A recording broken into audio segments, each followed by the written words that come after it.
and welcome parents, carers, students in Year 9. This is the Year 9 information session where hopefully I'm going to go through a couple of key areas of Year 9, explain to you primarily how the Gcse Options work and a couple of other key moments throughout Year 9 that hopefully the Year 9 students are looking forward to. My name's Miss Wheeler, I'm the head of Year 9, I teach drama, music and predominantly maths here and I'm also part of the safeguarding team. I've previously worked at 2 other schools in Surrey and this is my first year here at Gcse High and I cannot tell you how amazing my welcome has been. Just from my perspective, it really is a family here and the students are fantastic. So to start on a massively positive note, I just want to say a huge thank you to every single one of my 148 students who have made an incredible start to Year 9. They work so hard. After 6 months off, it was pretty unpredictable about what it would be like coming back to school and getting back into routine again. But I really think they're smashing it. Year 9s have made an incredible start to this year. The 2 key things that I think have come out of the first 2.5 weeks are the focus and determination out of every single one of the students. They are determined to be in school, they're determined to work hard, and this is absolutely, as a head of year, what I want to see out of all of the students. So they should be so proud of themselves for making such a good start. I've put on here Gcse High School family. It is a family and I'm trying to get to know each one of the students as best as I can, and they are just the most polite group of students. They always ask me how I am, they say to me good morning, good afternoon miss, what did you do with your weekend? And it's a real family and community feel and I feel blessed to have been part of the introduction this year in terms of coming back from COVID. So just a huge thank you to those Year 9 students and a huge thank you for your support as well. It's been such an uncertain time, so thank you for that. These are the key points that I will be talking to you about over this session. So we're going to be looking at the Year 9 journey, where we are, what that means in the bigger picture, the vision and values for Year 9. What do I want to try and instill in the students and what do I want them to have the values of to have throughout the year? Supporting students at home, even more vital in this period of time, is making sure that school, we look after them, they are educated, they develop their knowledge, but at home they have somewhere to work, they have an area where if we did go back into lockdown, and that's a big if, they have somewhere to work and they have somewhere that they can grow.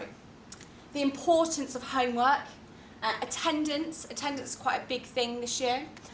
The main thing which will probably dominate this year is the Gcse options. They need to make these option choices this year and it's a big choice for them because they're going to spend the next 2 years in Year 10 and 11 taking these options. So what does that process entail?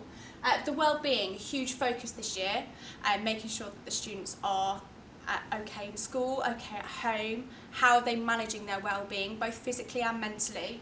And briefly talking about D&V, which is a fantastic opportunity for students to develop the extracurricular and the wider person that they are through different skills that they develop in D&V.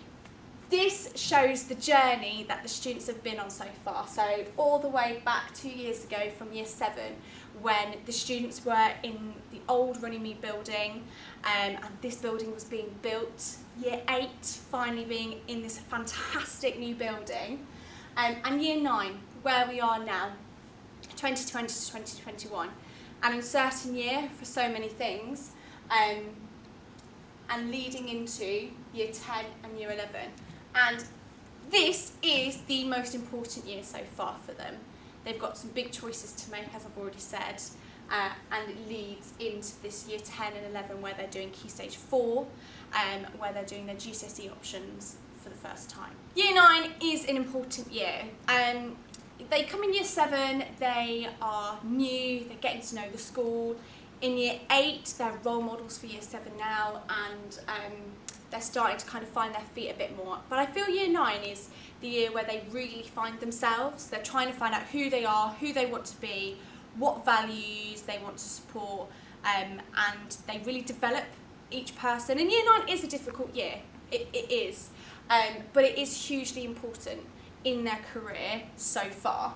And so we're at this stage here, Key Stage 3, where they're building on knowledge. We have an amazing broad and balanced curriculum. They have access to all of the subjects at the moment, and they will do until the end of year 9, and that's really pivotal.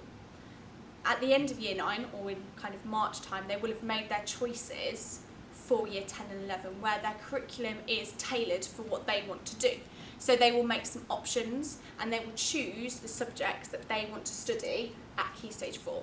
You have your core subjects that they will have to do, which includes English, Maths and Science, and the e-baccalaureate subjects, but then they get option choices alongside that. This then feeds into Key Stage 5, which is A-levels, apprenticeships, BTECs, things like that they're doing when they're 16, 17, 18 and beyond. Beyond that, university, a degree, and all of this stems from predominantly these choices that they make.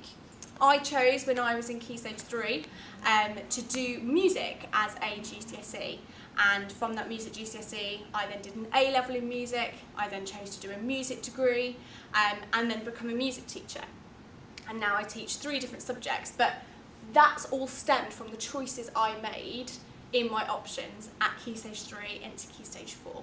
So year 9 is truly probably the most important year so far. I really want to talk to you briefly about the visions and values for year 9. The year 9 students will know this already, and they should do.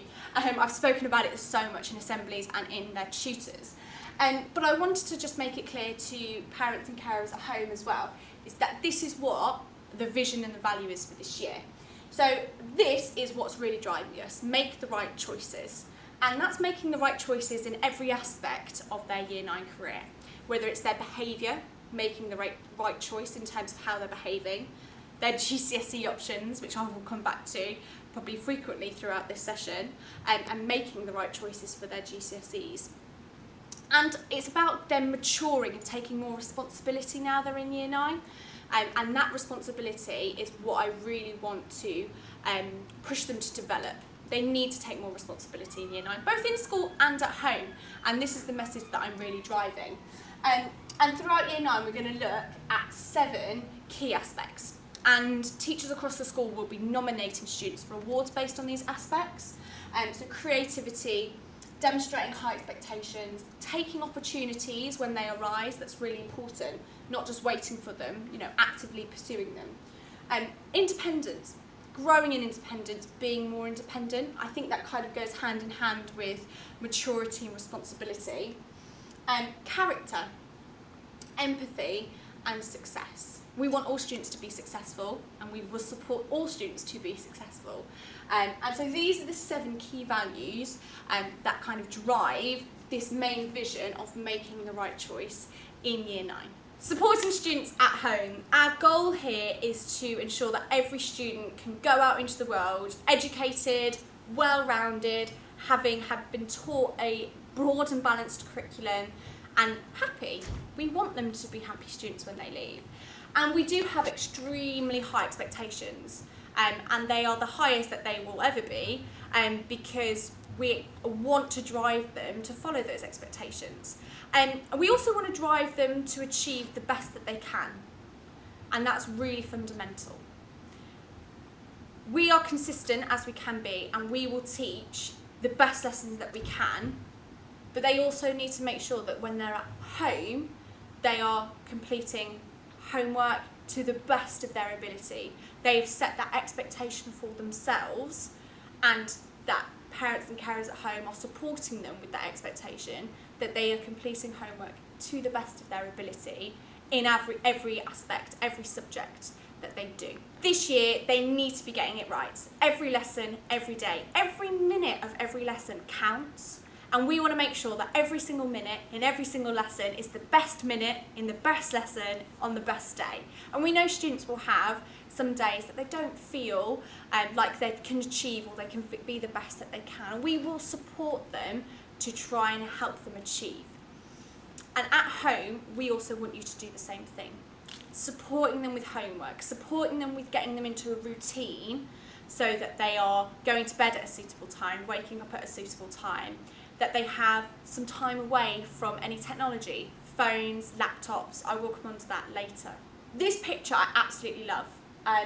Instead of saying, I can't do it, I can't do this piece of homework, I can't go in tomorrow, I can't speak to this person about this issue, trying to really help them and change the mindset into a positive one. I can't yet do it is something that we say all the time to the students.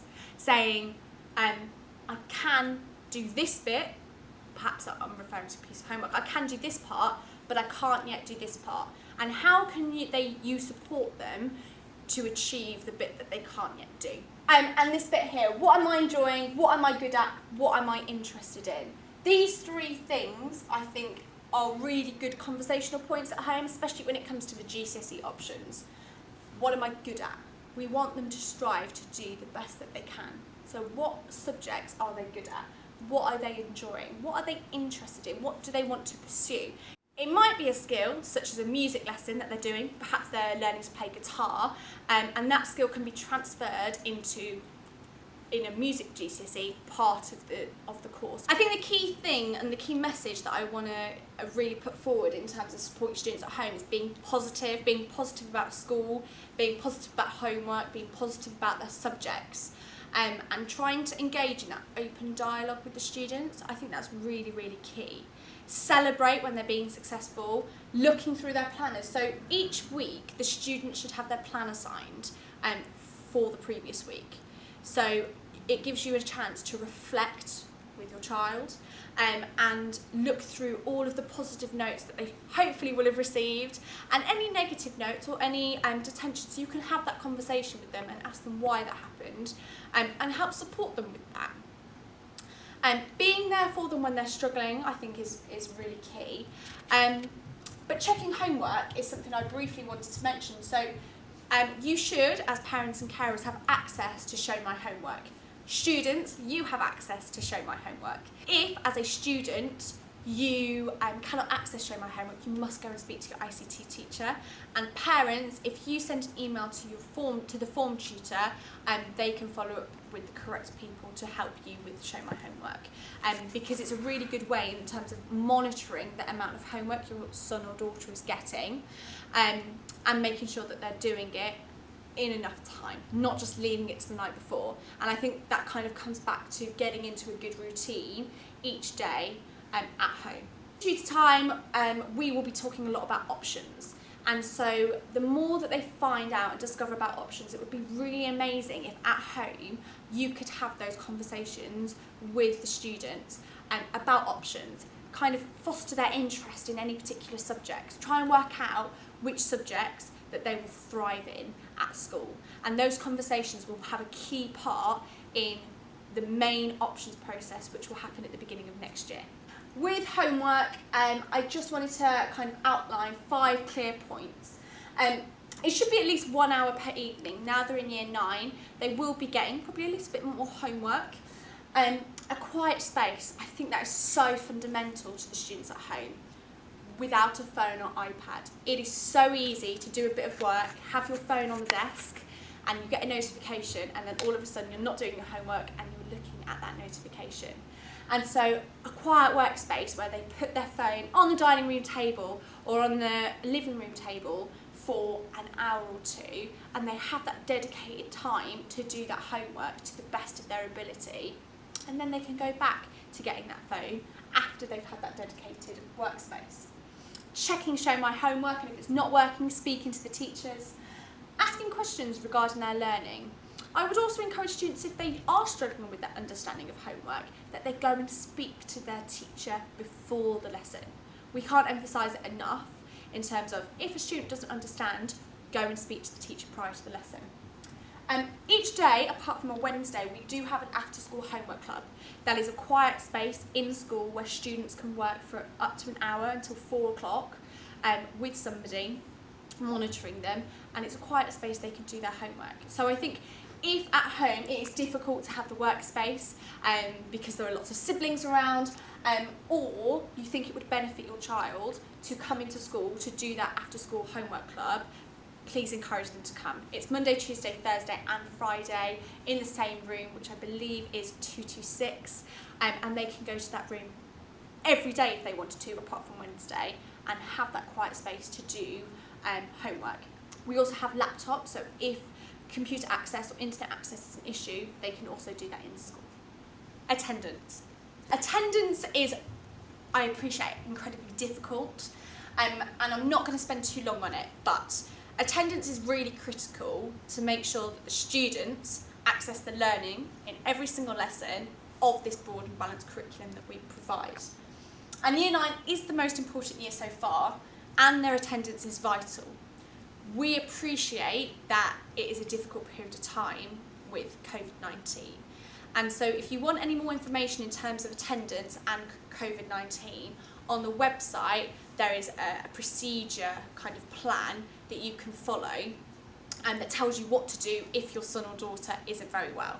And I recommend that if you're unsure, please go and take a look at that, because that's really, really important. If your child is well enough to come into school, and being present and on time has a huge, huge positive impact on learning. There have been so many studies that are proven that attendance is one of the key things in terms of making sure they get the grades and making sure that they have a positive time in school.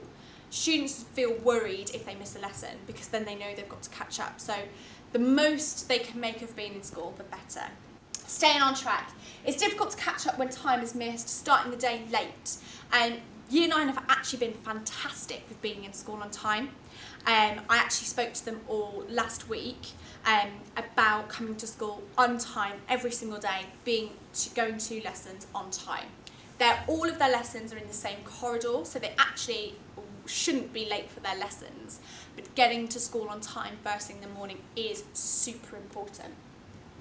Reducing anxiety. Children generally feel connected academically and socially when they have good attendance. When they miss large chunks of learning, it does affect them, just as it would affect us as parents or carers if we missed a period of time from work and we missed out on any learning or anything that we should know. And so generally worries are reduced. And building confidence. Just as if students, when they in 5, 6, 7 years time have to go to work, they have to go to work on time. And so getting into a good routine of coming to school on time will hopefully build that good habit for the future. Okay, GCSE options. This is probably the most important thing, and I think probably one of the biggest, not worries, but something that's probably playing on the Year 9 students' minds quite a lot.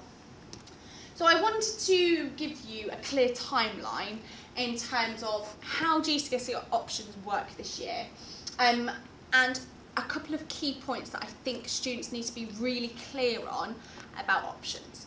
So what's going to happen is, after October our half term, in tutor time, so at the moment we're doing assemblies in tutor time, but in tutors what's going to happen is we're going to have assemblies from heads of department who are going to talk about their subject in terms of choosing it as an option. So these won't come from the core subjects or the EBAC subjects, but these will come from subjects such as music, drama, art or tech, subjects that students get an option to choose. It's going to give them a little bit more information about the course and the details of it. Then in November they will receive a booklet. The booklet will outline in a bit more detail those choices. In November we also have our first parent evening, which is a brilliant opportunity for parents and teachers to have dialogue about how they're progressing at the start of the year and what improvements and what targets they might have for the rest of the year, particularly if it's in a subject where the students think they might be taking it as an option. In February we will have an options evening, probably virtually, and it might look something like what we've been doing online already, but we will have our options evening, which will talk about the choices again and also outline what you will do in GCSE in the core subjects and the e-baccalaureate subjects. In March we will have an options parents evening, so this will be the second parent evening of the year, which is the second parents evening, but it's also, we've kind of put it in the period of time where you have your options choices to make. because it gives you the opportunity to have the dialogue with the teacher about how they're going on in that option subject. Options deadline is in March, and so that's when you have to submit. We will give you a form, and through a conversation hopefully with the student, the parent or carer, you will be able to finalise what your options are.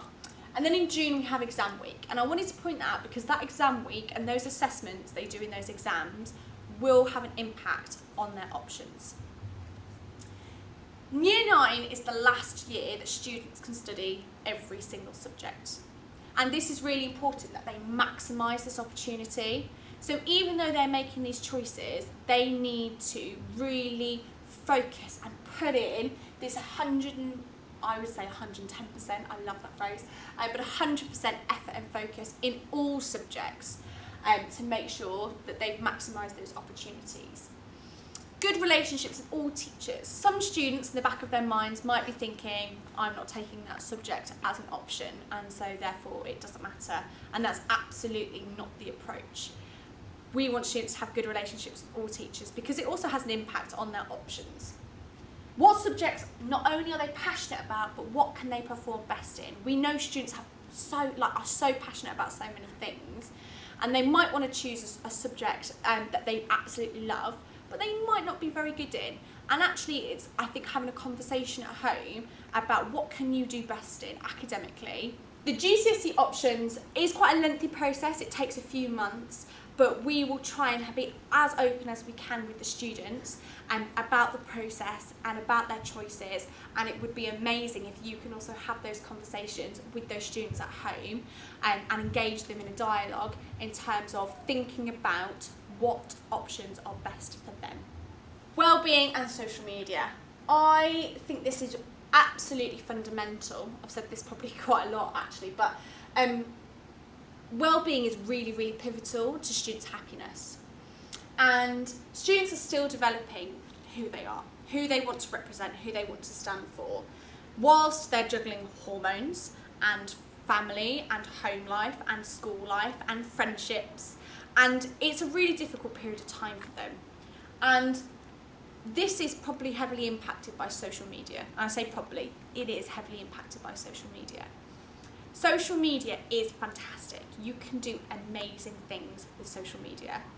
However, there is a downside to social media, and that's probably the accessibility to everything and anything that the students have. And so it's really important that we monitor, or parents and carers monitor, what the students are doing at home, on a laptop, on an iPad, on a phone, because they can access anything and everything. We need to be really careful about that. Do they go to bed with their phones? Because if they do, there's a very high probability they are on those phones in the middle of the night, or if they get a notification, they pick it up, give it a quick text, and then they might spend the next half an hour on TikTok. I don't know.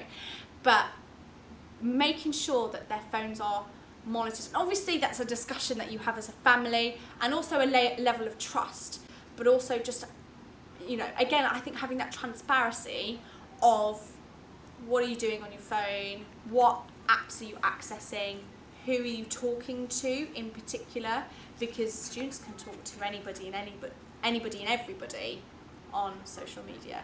So having that transparency is really important. If you or the students have any concerns about well-being or their well-being or social media, they can always come and talk to their form tutor or me as the head of year. I like to think that I'm kind of up to date with social media, and so I'm more than happy to talk through kind of privacy settings and how you can monitor usage on your child's phone. There are some really good apps you can download which help you monitor what they're doing on their phone. But there are also some really good kind of mental wellness apps, I would call them. So Headspace and Calm, which you saw on the previous slide, are two fantastic apps. They have kind of guided meditation, which I think are really good for just removing students from any stresses, or if they're feeling overwhelmed, and just having 10 minutes to just think for themselves and trying to clear their brain of what I call it fuzz. So they can always come and talk to me, all their form tutors, so we will be looking at wellbeing and social media. A bit more in tutor, mental wellbeing and physical wellbeing in tutor time, and also the impact of social media. The amazing positives, but also some of the negatives, and making sure that they're aware of both.